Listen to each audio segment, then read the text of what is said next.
Get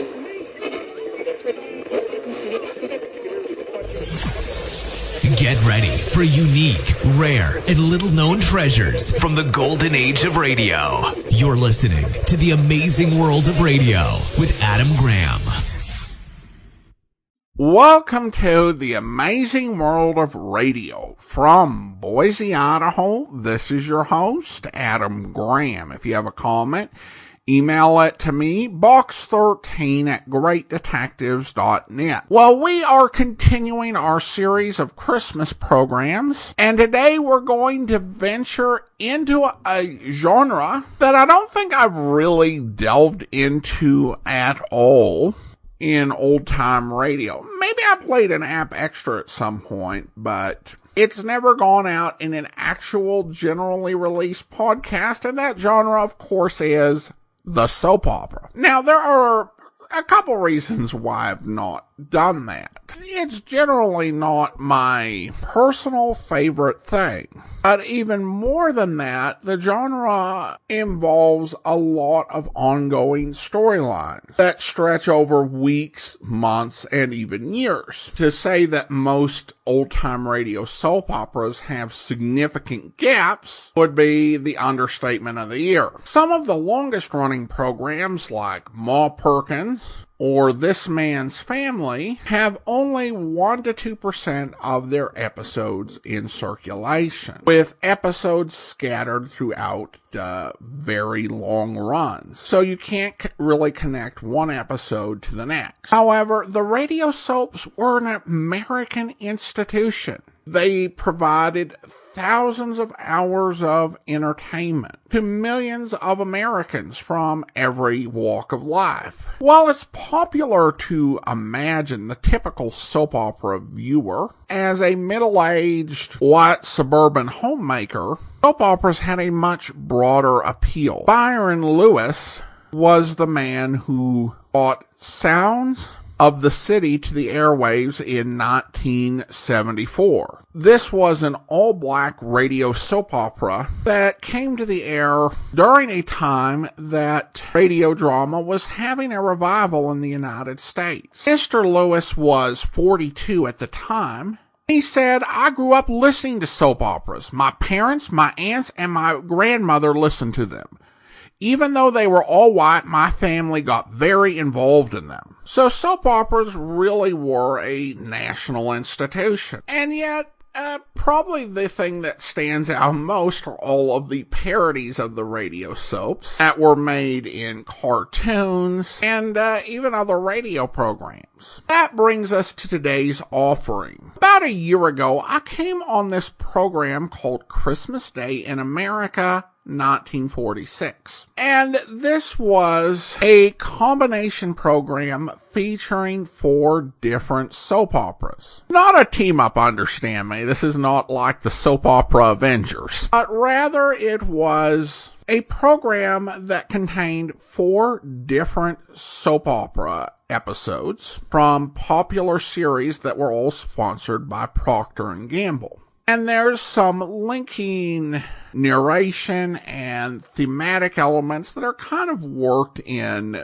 throughout the course of the production. And the episodes mostly stand alone. Now, some stuff has clearly happened, and it's very much, in continuity with its series. But there's nothing that's amazingly difficult to figure out, and you need some sort of program guide. So this is a really nice way to get a sampling of the type of programs that people listen to for all of those years and decades without being absolutely lost in all the continuity. And if you are an old-time radio soap fan and you've not heard this episode, then I think you'll be in for a treat. When I look at commercial sellers and those who link to soap operas, this particular program doesn't get featured. And so you're kind of missing a rare episode if you haven't seen this program. So let's go ahead and briefly list the soaps that we're going to hear on today's broadcast. We're going to start out with Life Can Be Beautiful, which began in 1936 and continued on the air till 1954.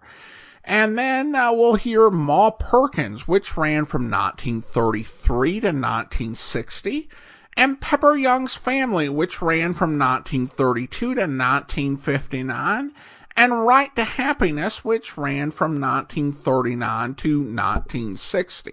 All right, well, this introduction has already choked a horse, so let's go ahead and take a listen to Christmas Day in America, 1946.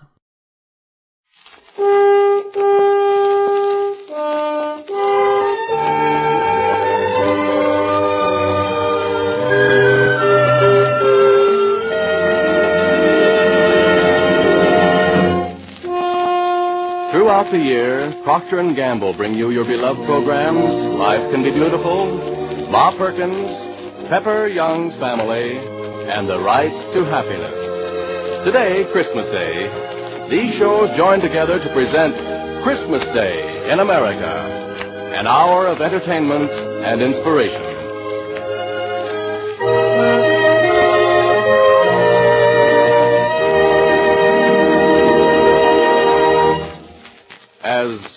As American as a cake of soap. A pretty apt expression. Not that we Americans invented soap, but we have a very healthy respect for it. We use more than any other nation on earth. We like soap because it keeps us clean. We like soap because it helps keep us healthy. Just one drop of soap in 1,000 drops of water is enough to destroy the bacteria that cause pneumonia, diphtheria, influenza. As American as a cake of soap. A comparison to be proud of.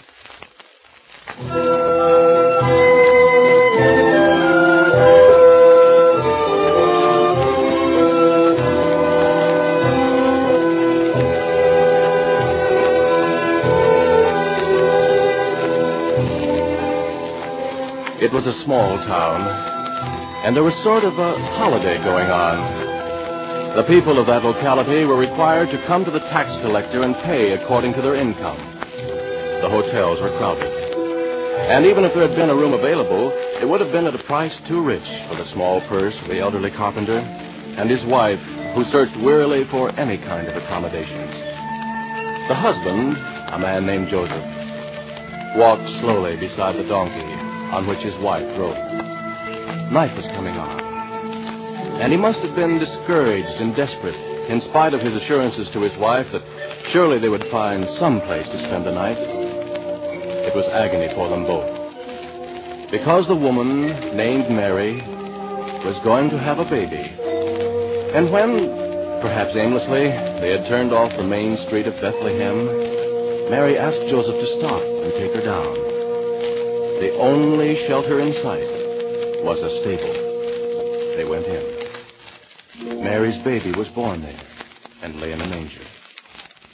His name was Jesus.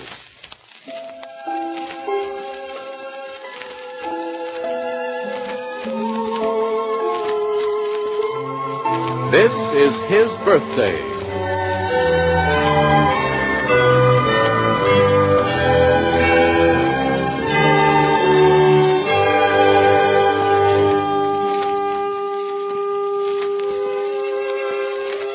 To a restive and sometimes bewildered world, Christ is born again.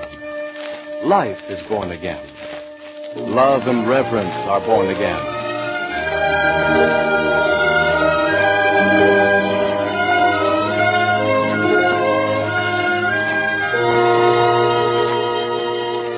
As though to prove that life can be beautiful, a golden-tinted dawn creeps through New York's night-blanketed canyons. Shafts of light like the pink tips of sly awakening fingers steal through the windows of Park Avenue mansions and of small flats on the Lower East Side. Even on Christmas morning, like a great, lazy giant, the sleeping city awakens reluctantly. The day starts early in the hospital. Chi-Chi's window opens eastward, and so it may be the reflection of the sunrise, or the radiance cast by a huge poinsettia on the dresser. Or it may be that some inner glow has warmed the pallor of her cheeks as she waits for the dreaded moment when the nurse will return her son to the nursery.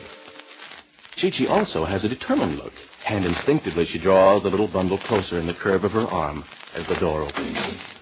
Well, Mrs. Hamilton, I'll take your baby back now. Oh, not yet. Not yet. Oh, look, nurse, you can't. He's asleep. I won't wake him up. But he likes it here with me better than out there with all those other babies. And look, he's smiling almost, I think. Any facial contortion of a day-old baby, Mrs. Hamilton, is more likely to be a sign of air bubbles than smiling. No, it's almost a smile. Don't take him, please. Besides, it's Christmas. Yes, it is. And this is my Christmas present. Oh, I almost forgot. You have a visitor outside in the hall. A visitor? Who is it? That old gentleman who was here before. Oh, Papa David. I'll take your baby back to the nursery and tell him he can come in for a few minutes. You mean you want to take him away before Papa David can see him? Oh, my gosh, no, please, nurse. He's almost like my baby's grandfather. Oh, all right. Don't get excited. But don't let him come near the baby. Oh, Papa David's sanitary. And don't talk much. I'll let you have the baby for a few minutes longer. You may come in now. Thank you. Come on in, Papa David. A blessed Merry Christmas to you, Chicha. Merry Christmas to you. Oh, God bless you, lady. Well, what do you think of my son? Oh, God has blessed you, lady. And me, too, permitting me to live long enough to fill my old eyes up with the picture of you lying there so beautiful with you, baby. You think he looks like Stephen? Oh, what's a more beautiful sight than a mama and her baby? Well, I guess he don't really look like anybody yet. I'll drop in after a little while, Mrs. Hamilton, and then I'll have to take the baby to the nursery. I wish Steve could see him. Yeah. I did all right, didn't I? The baby came just when Steve hoped it would. Just in time for Christmas. He used to say he was going to bring it in to me with a big red ribbon tied around it like a Christmas present. But I guess the nurse wouldn't have let him do it anyway. The ribbon might not be sanitary. No. Don't be depressed, Chicha. Today is Christmas. You got to be merry and... Well, anyhow, not depressed. Yeah. Papa David. Uh-huh. Remember right after I first came to the bookshop to live with you, how you used to read to me out of the Bible all about how Christ was born? Yeah?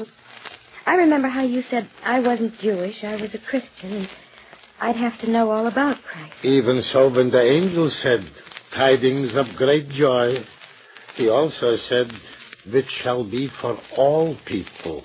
You remember? Mm-hmm. I always used to like that part about Mary, his mother. But the Bible doesn't say much about it. It says, Mary kept all these things, all about the angels and the shepherds and all that, and pondered them in her heart. Oh, so now you understand pondering, Oh, huh? I used to wonder what she really thought about. She must have been awful scared.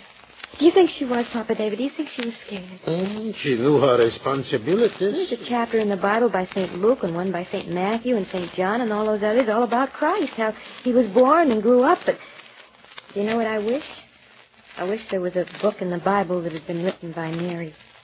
She must have been awful proud. Instead of proud, I think humble. Well, can't people be proud and humble at the same time? I am. I'm proud to have a son, Stephen's son, but I'm humble because, well, right here in my arms, Papa David, is a whole life, a new life.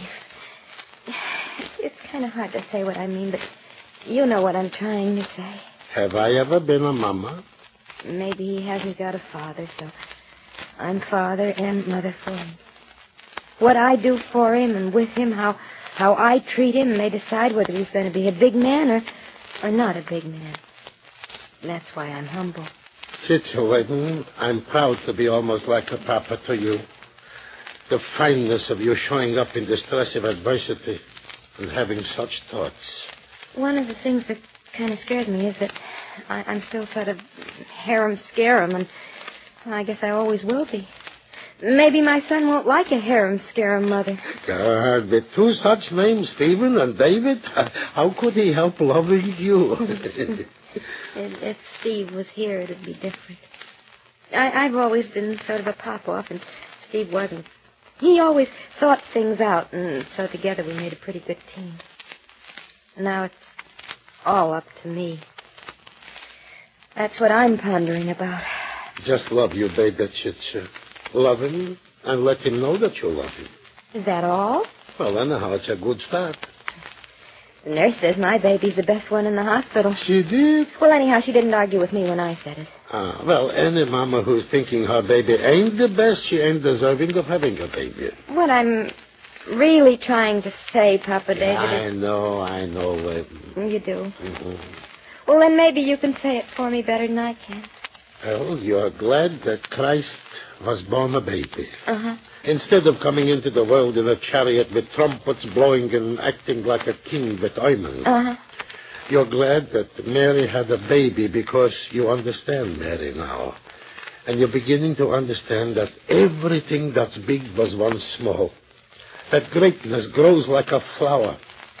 And that the truest king, the most understandable expression of a kind and loving God, was a baby, a son, who grows to be a fine man, who through all the centuries, all people, like the angel said, all people revere and love. Yeah, that's what I was trying to say. Well, being a mama like Mary was, having a baby like the Christ child was, the story in the Bible ain't just a story, it's real. Mm-hmm. By understanding Mary, you got a better understanding of Christ. Yeah. And you know something else?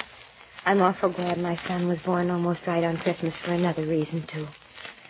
On Christmas from now on for the rest of my life, every year I'll have a Christmas present from Stephen.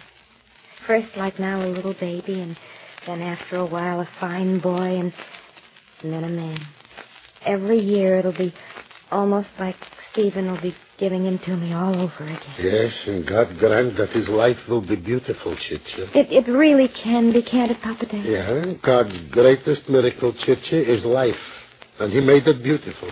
And it can be beautiful and will be if we let God have his way. Well, I'm going to try to because, oh, my gosh, I hope my son's life can be beautiful.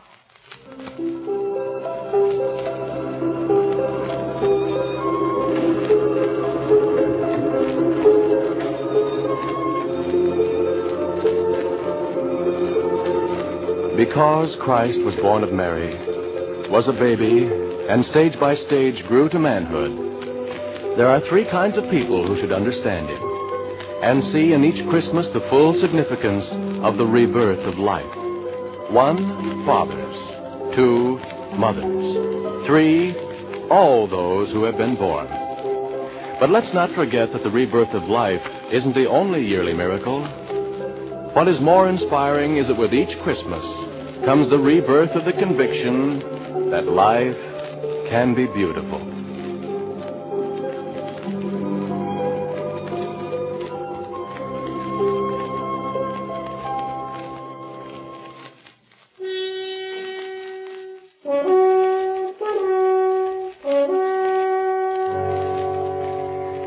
There was considerable farm and grazing land around Bethlehem.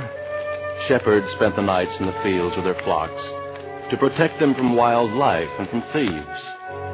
They sat around and talked, as men will when there's nothing else to do. Talked about taxes, politics, religion. They grumbled about conditions and probably speculated as to when their promised king might take over. Some may have doubted the prophecies. Others insisted that deliverance would come. And some, like people we know, said, well, I don't know. Maybe, maybe not. Suddenly, something happened. St. Luke says the angel of the Lord came upon them, and the glory of the Lord shone round them. What form the angel took, and what kind of light shattered the darkness, we can only guess. The shepherds were afraid. We like to think that we are more sophisticated than they, and yet how often have we seen people terrified by an electrical storm or the black fury of a hurricane? The shepherds fell on their faces and trembled, probably crying out, what is going to become of us and of our sheep? Fear not, for behold, I bring you good tidings of great joy, which shall be to all people. For unto you is born this day in the city of David a Savior, which is Christ the Lord. Then the shepherds must have said to each other, when? Where? And how? This shall be a sign unto you. Ye shall find the babe wrapped in swaddling clothes, lying in a manger. Glory to God in the highest, and on earth peace and goodwill toward men.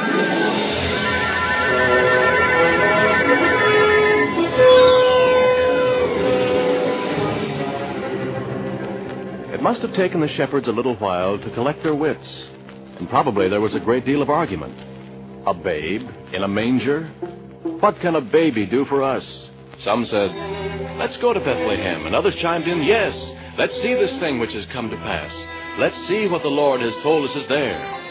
Then they hurried. They must have had to search for the place, because there were many stables and mangers in the town.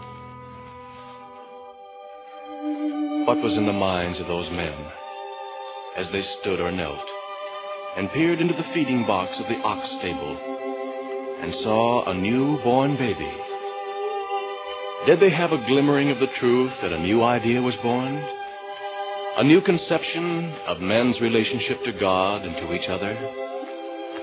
Goodwill toward men, the angel had said. Instead of being a stern Jehovah, did God so love the world that he gave his Son?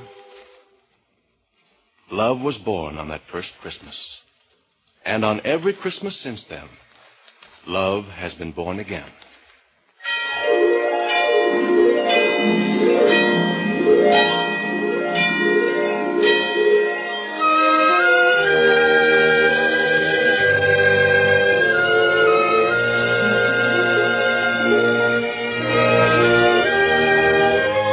Large cities seem to be essential in man's scheme of things. Cities where stones and steel girders are piled to dizzy heights. But look for the real America in smaller places. A city has a heart, but a town has a soul. Rushville Center lies snow-blanketed and sparkling, like a picture on a favorite calendar. Here homes are not stacked story on story, but spread comfortably apart, each a little world of its own. Yet neighborly footprints in the snow link them as though families had joined hands and circled the white-steepled church in the square. There's the nostalgic scent of burning wood as smoke curls from cheery log fires. In Ma Perkins' home, Ma and Fay stood proudly by, chuckling warmly as a wee girl's eyes and mouth opened wide like huge zeros because of the most wonderful Christmas tree in all the world. Of course, neither Ma nor Fay nor Shuffle and Willie got any credit at all for the hours they had spent in Ma's living room last night, long after a curly head was on its pillow and a small girl was fast asleep. Nor did they want any. As far as little girls are concerned, Christmas trees just materialize out of thin air on Christmas morning, and that's the way it should be.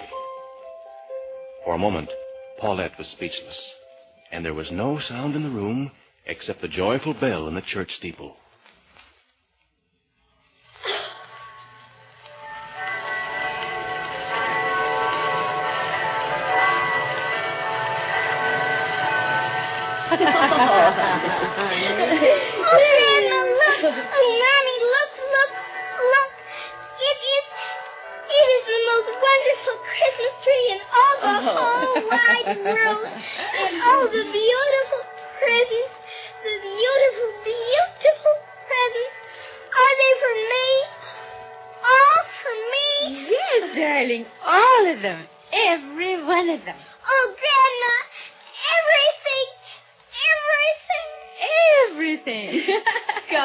Come, let's see what you have under the tree, shall we? Oh, yes.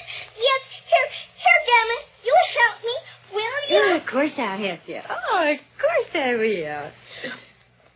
Oh, you're a wonderful doll. Close your eyes now and sleep. Oh, that's what Christmas means. It means love. Just as every day is a fresh beginning, and every morning the world is made new, with Christmas comes the true understanding of the rebirth of love. Let's bow our head, child, and say a little Christmas prayer. Oh, God, we thank Thee we thank thee for another glorious Christmas. I thank thee for sparing me and for sparing those who are near and dear to me, for making it possible for all of us to be together on this, thy day, the day of the birth of thy Son, Jesus Christ, the day thou sent the one nearest and dearest to thee to this earth, that he might suffer and die, so that sinners might be saved. For thou hast said, he that sins must die, and thou sent thy Son to die for others, that those of us who sin might be saved, to come into thy kingdom, and to know the beauties and bounties of thy love. Oh, God, if only those of us who don't understand can see how simple it is to be saved. Because thou in thy great love hast prepared the way, made it all so simple, so easy, and so glorious to follow. No longer is it necessary to die because we have sinned. All that's necessary is to kneel down and confess our sins, to repent and become as a little child again, pure-hearted, contrite, and humble.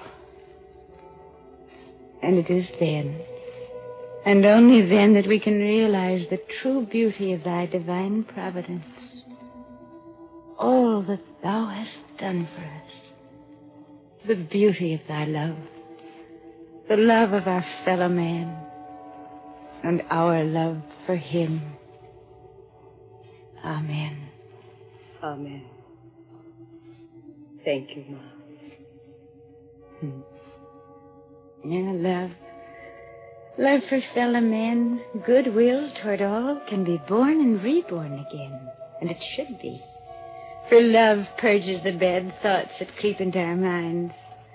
It cleanses the heart. It purifies our lives. And through continuously realizing that there is such a thing as love in the world, love for God and all that he created, it makes us as we should be. Like that precious baby sitting there, pure in mind, pure in thought, and we become as God would have us, as little children again, freed of animosity, hatred, and pettiness. For where there is light, there can be no darkness. Where there is love, love for fellow man, there can be no evil. Oh, Grandma, Mommy, look. She's asleep. Isn't she a pretty doll when she's asleep? Isn't she with her eyes closed? Oh, she's beautiful. Just beautiful, precious. Oh, and I love her so. I love my new doll so. And I love you, Mommy. I love Grandma. I just love everybody. That's what I mean, Faith. That's what I mean.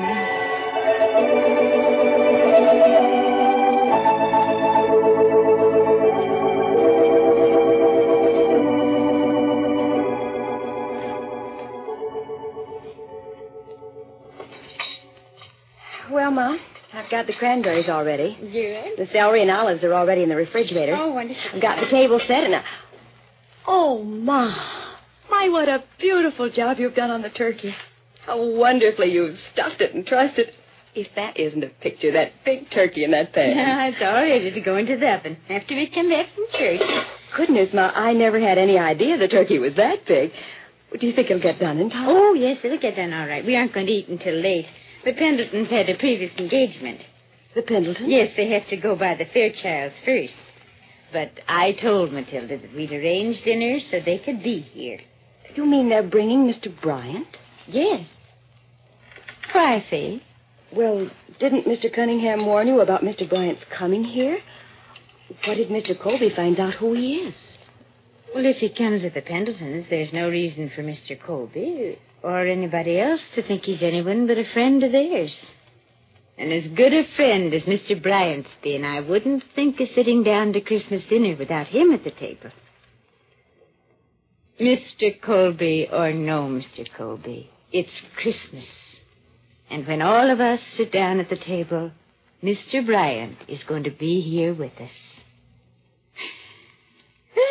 We'll think about Mr. Colby tomorrow. Oh, well, I better go put another leaf in the table and I'm set extra. sorry I didn't tell you before, honey. That was Matilda who called while you were in the dining room, and she said they'd just gotten in touch with the Fairchilds to arrange it.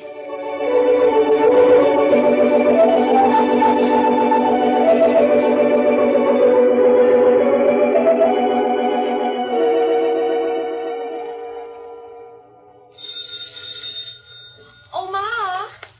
Ma? Yes, Faye? That's the doorbell, Ma. Are you ready? I haven't got my dress on yet. I'm all ready, Faye. I'll see who it is. It's probably Evie and Willie or Shuffle.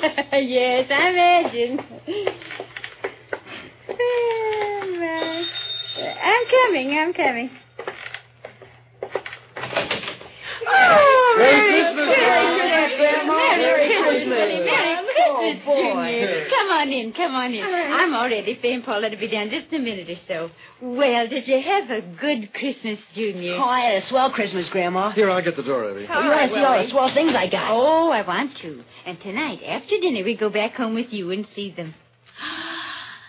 Junior, I just can't get over how handsome you look in your military academy uniform. Turn around. Just let me feast my eyes on you. Oh, that ain't the way to do it. Let me help out here. Chin. Now, face. Oh, my, how military. Oh, Willie gets the biggest kick out of drilling him, Ma. Oh, he just looks grand in that you. And, Ma, look at his shoes. Look at them. Yes, Aren't they polished like the mirror on the wall? Turn around so Ma can see him. I mean, now, face. Oh, Billy. Well, it just shine like a new dollar. And he shines them like that himself, I'll have you know. He never did that before he went to military academy. Boy, I'll say. I'm telling you, we're proud of this soldier of ours, And Ma. you've got good reason to be. And I am, too. Say, I'll bet that Shuffle. I'll get it, Ma. Oh, thank you. Oh, I forgot. At ease, Junior. Thanks, Dad.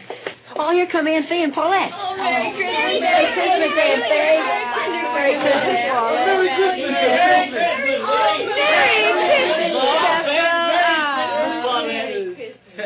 Oh, I just love everybody.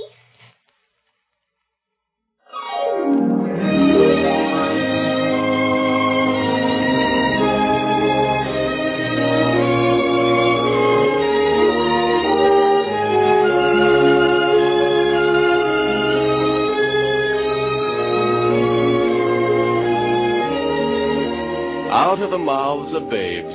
Yes, little Paulette came near to expressing the very essence of the Christmas spirit when she said, I love everybody. Christ himself said that many times and in many ways. There is hope for the world when, on at least one day each year, love in its broadest and fullest sense, love is born again.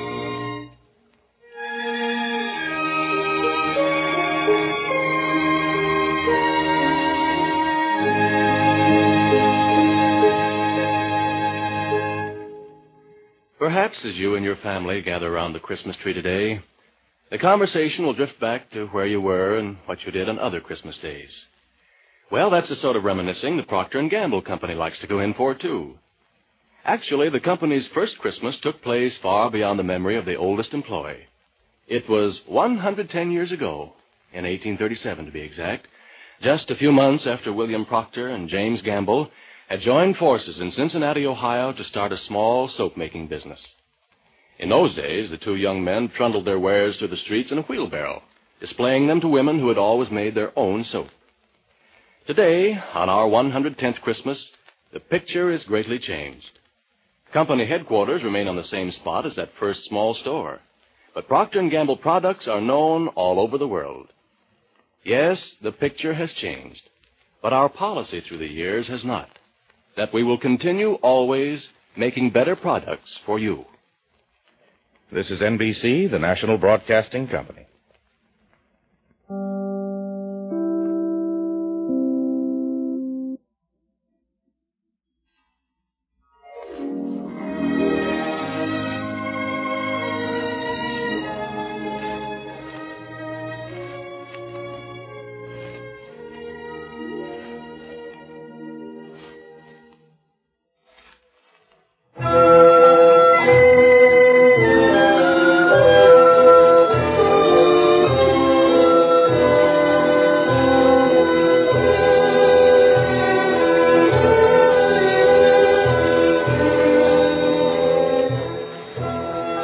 2,000 years ago, scientists, scholars, and students were known as wise men. They knew the laws, the prophecies, and the stars. On that night when Jesus was born, the wise men saw a new, strange, and brilliant star. They needed no heavenly hosts singing Alleluia. They knew that Israel had a king. They went to see Herod at Jerusalem. Where is he that is born King of the Jews? King?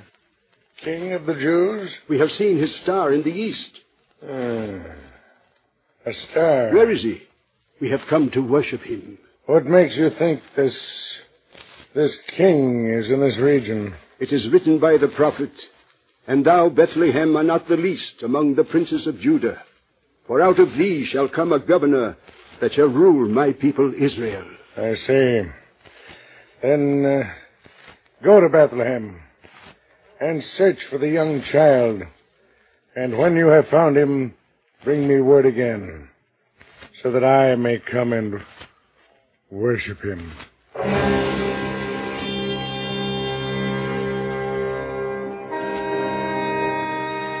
It isn't likely that the wise men really believed that Herod would worship a king of Israel, but they didn't stop to argue the point. They followed the star to Bethlehem, and when it stood over the stable, they went in. We might expect that such learned men would have hedged a little. One might have said, "Now, wait a minute. What proof have you?"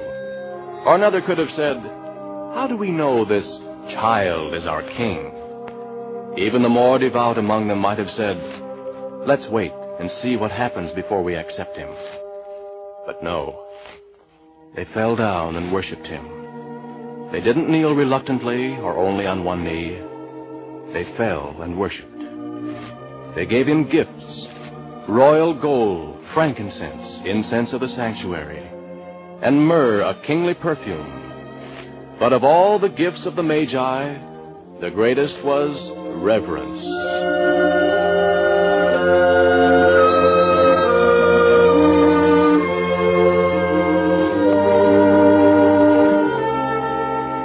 As Christmas comes to us again, it reminds us that with Christ, reverence is born again.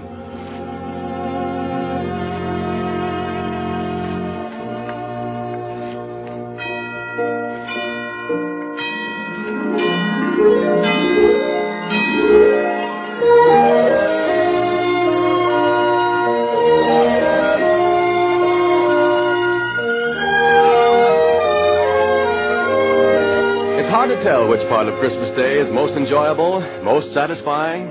Any way you look at it, it's a round day, filled with many moods. Dawn, like the beginning of life itself.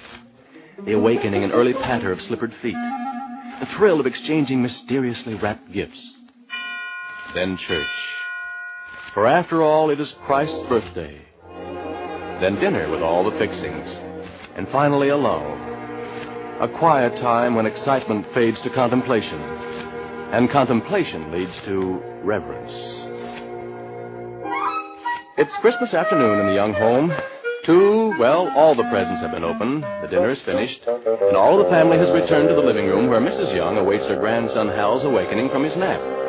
He's been put outside in his baby carriage on the porch, even though the day is crisp. Inside, a big fire is burning on the hearth. Well, I must say that after all the excitement today and after that dinner I tucked away, I could do with 40 winks. Well, you're not going to have 40 winks, Sam Young, with all of us here. You're going to stay awake and entertain us. I'll have to do my best then. But I'm certainly equipped for sleeping. What with these new slippers you gave me and a new dressing gown. Say nothing of half a dozen detective stories to take to my lair. Oh, but you can't take a nap now, Daddy. Hal will be awake in a few minutes. Listen, I've been hearing that for the last hour. When does that young fellow wake up? And why, while he sleeps, can't I take a nap? Particularly with Andy and Edie having gone out for a walk, and Pepper and Linda having gone out for a walk. Why, by the time they come back, I'll be as bright as a button again. Uh-oh, I think that's Pepper and Linda. I saw them coming up on the porch. Hello, children. Did you enjoy your walk? Oh, we had a lovely walk. It's wonderful out. It's so cold. Say, Peg, did you know your son's waking up out there on the porch? Oh, is he, Linda? Well, it's about time. I'll help bring him in, dear. We'll go, too. All right, come on, let's get him. Okay, here, let me open the door. Hello, darling. Hello, Hal. Mama. Yes, your mom's right here. And so's your daddy, too. Can you say Daddy on Christmas Day? Isn't it wonderful the way he says that? Isn't he the smartest baby in the world? And the fattest. I'll carry him in, Peg. Come on in, young fella. Hey, you've got a lot of toys inside waiting for you to play with, and your family's going to sit around and admire you. Yes, I can't think of anything nicer than that. Oh, here comes Edie and Andy. Oh, the baby's awake. Oh, I'm so glad. I want Andy to see him. Look. Gosh, he's wonderful. Yeah, and I see him with a new interest now that I know I'm going to have a son and heir of my own, or a daughter and heiress. I can't get used to the idea. When Edie told me about it, you could have knocked me over with a feather. I know exactly how you feel, Andy. It happens to other people, but it doesn't seem that it could possibly happen to you. That's right, Carter. Well, come on, everybody. Let's go back into the house. Okay, let's go. Hi, Mr. and Mrs. Hi, children. Hi there. Feel any better? Sure do. Give me that precious baby. Give him to me this minute. His granny wants. John take his cap and his snowsuit off right here in front of the Christmas tree. Look at his eyes when he sees the Christmas tree. Say, he's got a chuckle like an old man. I bet he likes that football I gave him better than any of his other things. Oh, I don't know. I think he likes the clown. Hey, now, wait a minute. I'll bet he goes for that fire engine. Now, wait a minute, children. We'll settle this in very short order. Come on, darling. I'm going to sit you right down there on the floor, and we're going to put all your presents around you and see which one you like best. Now, here's the football your Uncle Pepper gave you. Listen, here's the beautiful teddy bear I gave you. And here's the clown that Edie gave you. And here's your daddy's fire engine. Let's just leave him alone and see which one he really wants. That's a good idea. Of all the presents, let's see which one he chooses, huh? All right, Daddy. Look, I think he's crawling over to the football, Pepper. Look, he's crawling over to the football. Oh, for Christ, he's crawled right by. What do you know about it? Oh, heavens, I hope he's not going to try to pull anything off the Christmas tree. Oh, I hope not. Look at him now. What he's chosen. Just a piece of tissue paper. Well, that isn't a commentary on all presents. The fact that a young fellow only 1 year old, when confronted with a circle of gifts, chooses a piece of tissue paper to play with. All of you sitting there on the floor around the baby. How nice. Maybe there'll be more than one baby here by another Christmas. There certainly will. Well, I don't know what I'll do. I'm so happy with one baby. I don't know what I'll do when there's more than one to play around the Christmas tree. Well, I thought you might like some sweet cider to drink, so here it is. It's already poured, and it's nice and cold. Fine, we'll have some toast. I think we should. Yes. Well, I just like to drink a toast to the nicest family any woman ever had. I just think I'm the luckiest woman alive. Think of having a husband like Sam. Hey, come now, Mary. You mustn't overdo this I thing, you couldn't know. overdo it, darling. And the nicest son and daughter like Pepper and Linda, and the nicest daughter and son like Peggy and Carter, and the nicest adopted children like Edie and Andy, and the nicest friend like Hattie. Yeah. Well, that's quite a toast. Now, do you know what I'd like to hear? What, dear? I'd like to hear you kids sing sitting around the fire. You know how I like to hear you sing. Linda, will you lead them? Sure, Father. Yeah, what do we sing? What song did you like best to hear when you were overseas, Andy? And you too, Carter. Well, I'm dreaming of a white Christmas. I'd sort of like to hear that. Yeah, me too. It's the song that meant most to me when I was way off there in the jungles of the South Pacific. All right, that's it. Linda, you started. All right. I'm dreaming of a white Christmas, just like the ones I used to know, where the treetops glisten and children listen to hear sleigh bells in the snow. I'm dreaming of a white Christmas, with every Christmas card I write. May your days be merry and bright, and may all your Christmases be white. I know a song I'd like to hear. What song, darling? There's no place like home. Oh, that's a good idea. Let's all sing that. Mid pleasure and palaces, though we may roam, be it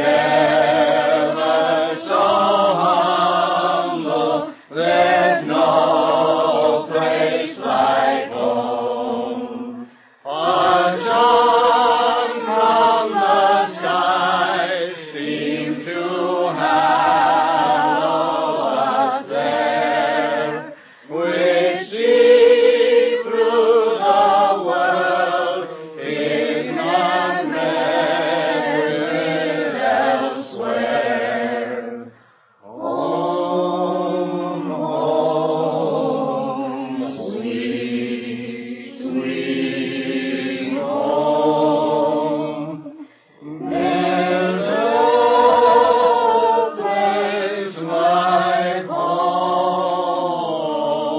There's no place like home. Thank you a lot. That was lovely. And now I'd like to propose another toast. I'd like to drink a toast to you, Mrs. Young. To me? Oh, my goodness, why should you drink a toast to me, dear? Yeah, to you and to Mr. Young both.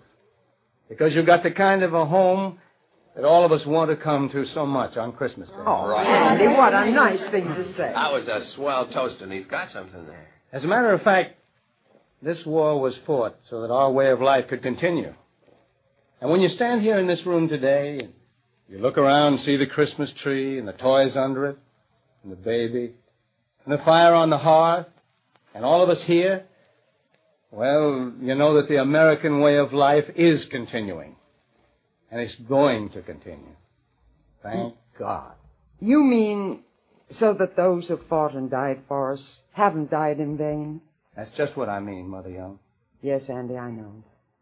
And because today is Christmas, and Christmas should have a special meaning, I believe, for everybody, we mustn't forget that underneath our gaiety, underneath the fun of opening presents, of getting together in a group of family and friends like this, there lies the deeper meaning of Christmas.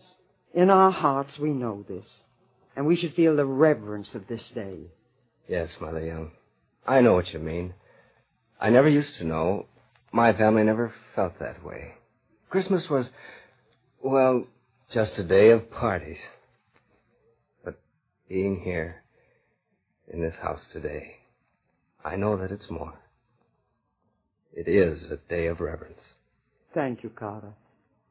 So, I'm not going to propose another toast. Instead, I'd like to say a little prayer just now at this minute. A little prayer for all the families of those boys who gave their lives so that we may continue our lives in the way those boys wanted us to continue it.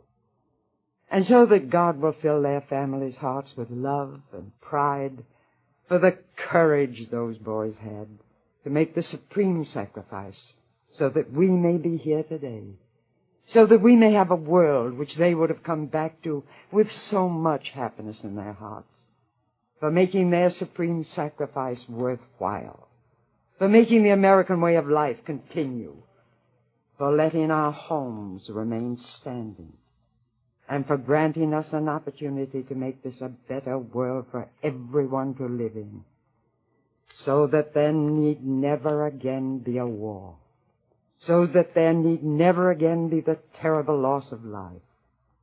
That's what they've done for us, made all this possible. Bless them, and bless their memories always.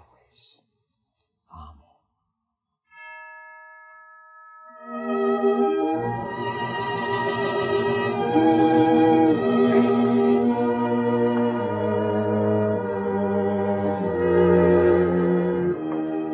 As in the Youngs' home on this Christmas afternoon, many families turn their thoughts today to those who made this peaceful Christmas possible, who made this way of life possible, who made the bright hope possible that there may never again be another war to fight, and that all peoples of the world will live in unity, that there will always be peace on earth and goodwill among men.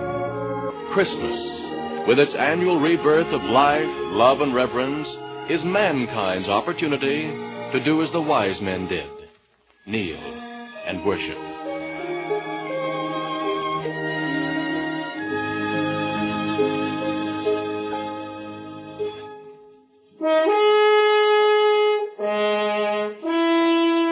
When the angel told the shepherds about the birth of Christ, his first words were, "I bring you tidings of great joy, which shall be to all people." Words which inspired Isaac Watts to write, "Joy to the world, the Lord has come. Let earth receive her King. Let every heart prepare him room, and heaven and nature sing."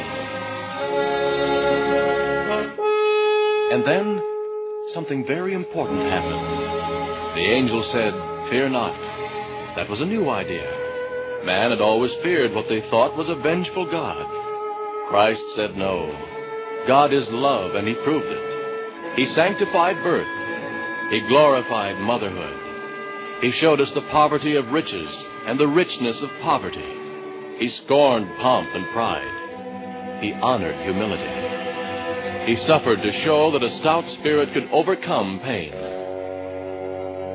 And then he died to remove man's fear of death.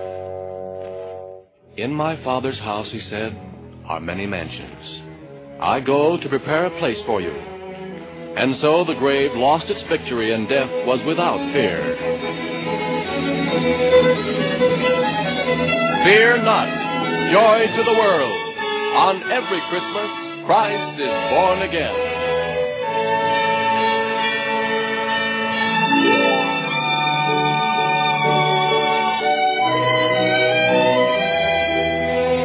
The white beauty of a large, imposing building rises above the homes and shops around it. Its lighted windows and the quiet but never ceasing activity on this Christmas night is a pointed reminder that not all people are blessed with happy, carefree firesides today. A pair of lighted Christmas trees stand outside the main doorway. Holly wreaths hang in many of the windows. The corridors are ablaze with light, bright and festive with greens, ribbons, and mistletoe. Christmas is wherever there are people, and Christ is born again wherever there are aching hearts. Just inside the door is a plaque which reads, "Come unto me, all ye that labor and are heavy laden, and I will give you rest." Well, perhaps it's the reflection from the Christmas tree lights. But tonight it seems to glow with new brilliance, as though to say that Christ's mercy is born again too.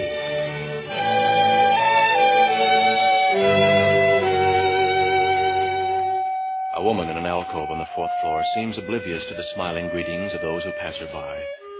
Oblivious to the lighted tree in the corner. Oblivious, too, to Dr. Dick Campbell coming down the corridor. Not until the doctor stands beside her does she seem to notice him at all. I've been talking with your son and your new daughter-in-law, Mrs. Edwards. Yes, Dr. Campbell. Don told me this was the first Christmas your family's been together for 4 years. Yes, it is. And you should be very happy having him home from Germany now. And just married to a girl like Louise. They're so young and enthusiastic, so very much in love. I know, Doctor. You're quite sure my husband will recover, Doctor? I wouldn't get your hopes up this way unless I were, Mrs. Edwards. Roland was a very sick man. 2 days ago, we'd almost given up hope for him. Almost. Not entirely. And now he's going to get well. Go home. Yes, he's a very strong man. His strength and his will were all that pulled him through. His strength and his will pulled him through. You must forgive me for laughing. That's very funny. I gave him the will to live, Doctor. I believe you did. By going to him the night before last and making him a promise. A promise I would keep if he survived. And now it seems I shall have to keep that promise. It's all very confusing and very funny. Well, Mrs. Edwards, I'm afraid I don't understand. My promise and what led up to it has been our secret, Roland's and mine. Not even our boy Don knows of it. We kept it from him all these years.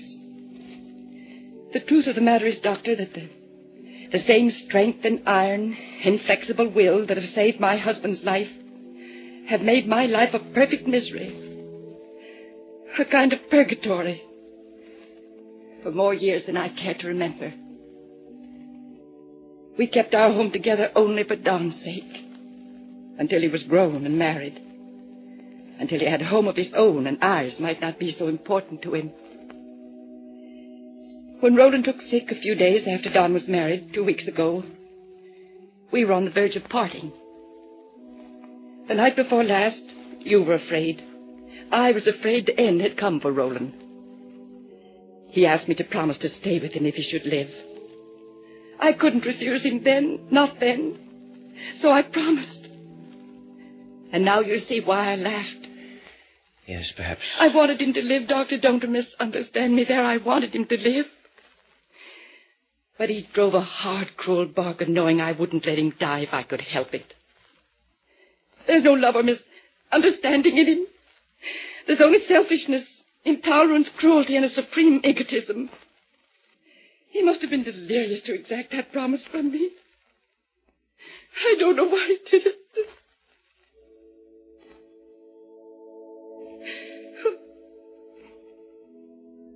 Our patients and their families are enjoying the Christmas broadcast. And I'm glad some people can be happy today. Yes. I think you can see your husband now. This way, Mrs. Edwards. Yes.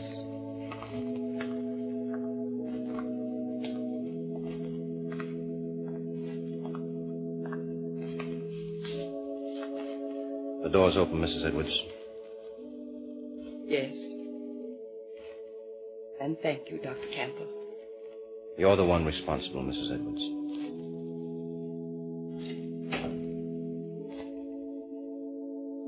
Roland, Martha. they just told me. I know. You're smiling. It's good to know there will be other Christmases, other years, Martha. Yes. Come here. Sit down beside my bed. My voice won't carry. I'm glad you've turned the corner, Roland. I want to tell you something. Here, Martha. Very well. I'm sorry you don't share the children's elation. But I do. You didn't want me to go, I know that. But neither should I have taken advantage in exacting that promise from you. You're still smiling. Yes. I'm releasing you from the promise you made me. You are free to do whatever you choose. Free? Free of me. Free to have a home of your own. I hope it'll be a happy home for you, Martha. A home where selfishness and intolerance and cruelty have no place. It's what you have wanted for years. You can call it my Christmas present to you. You knew this was what I wanted. How could I help but know? Yet it isn't what you wanted the other night. Why are you doing it, Roland? I thought I was going to die. I was afraid. Afraid to die. That's why I made you promise. Then I began to think. I knew it was Christmas. I heard the music. I thought more about Christ's death than his birth, because I was dying. He wasn't afraid. Then it came to me that I didn't know how to die, because I had never known how to live. I've been selfish and cruel. I've lost sight of the fact that no one can live happily, dominated by another. And I've dominated you, Martha. My will has been law. My will has been your will. Perhaps it's too late for me to change now. There is no place in Christ's world for anything but generosity, kindness, goodwill to all. Perhaps I can translate that into my life by trying now to understand. I'm sorry for all the unhappy years I've given you, Martha. I hope you will be happier without me. You spoke of the Christmas spirit. You might call it that. A rebirth of that spirit. A reawakening. You've never been a religious man. One doesn't have to be. But when one comes as close to the end as I was, well, you realize it's about time you changed. I'm not asking forgiveness. Forgiveness. That's part of his teachings, too. Who can say it's too late? Who can say that? You've changed, Roland. You've changed. I like to think I have. Perhaps there's time for us both to change. Oh, Roland, maybe I've been at fault, too. Perhaps I haven't tried to understand either, because I've seen something in you just now, today, I'd forgotten was there. It was there once, Roland, many years ago. The understanding, the love. And it's there now, again. If we both try, not only now, but always, can't we both find the spirit we seem to have forgotten? Martha, because that's what I want. I know it now. And so I refuse the present you've tried to give me. I don't want my freedom now, Roland. I don't want it. Merry Christmas, my dear. Merry Christmas.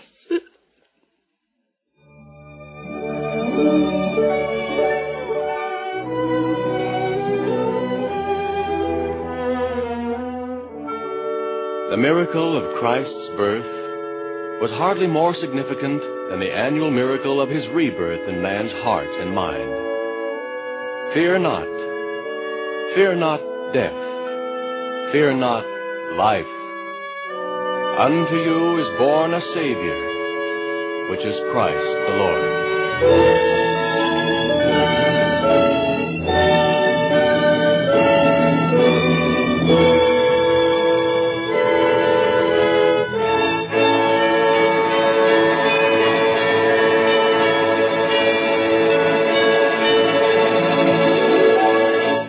A Merry Christmas, everybody, to each and every one of you who join us for these programs. You know, your loyalty and, above all, your interest is something we deeply appreciate. Many of you even take the trouble to write us about the broadcasts and about the products that sponsor them. The glimpses of your homes and families these letters afford are mighty heartwarming. We're proud to rate friendships such as these. So, from the bottom of our hearts to all of you, wherever you may be, our best wishes for a very happy day.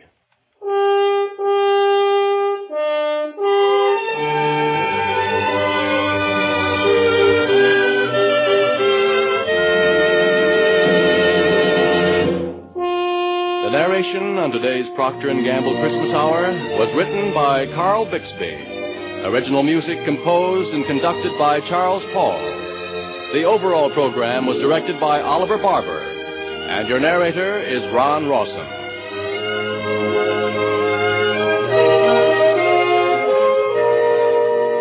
In closing this hour, we would like to have you remember these 4 lines of a verse by Phillips Brooks. The earth has grown old with its burden of care, but at Christmas it always is young. The heart of the jewel burns lustrous and fair, and its soul, full of music, breaks forth on the air when the song of the angels is sung. This is NBC, the National Broadcasting Company.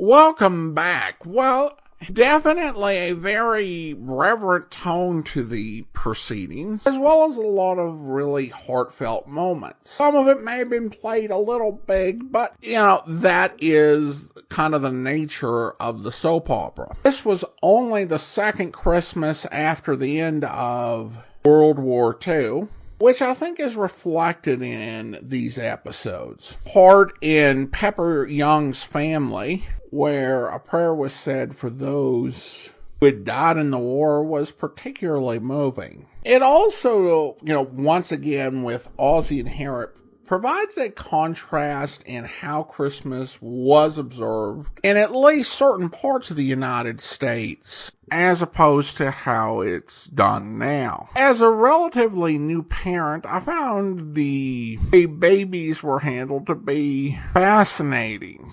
Of course, the idea of the baby being taken away and the mom having to, cajole the nurse for some more time was not too uncommon. It was, still pretty much standard operating procedure when I was born. They took me from my mom and put me in the little nursery area. And I've been to a few hospitals when I was a child and teenager and saw a few of those. And, it's a cute was a cute display. You know, you have like a dozen or so babies in a maternity ward, and you can just kind of look at all the babies. But things are radically different with babies today. When my son was born, he may have left the room once in all the time he was in the hospital.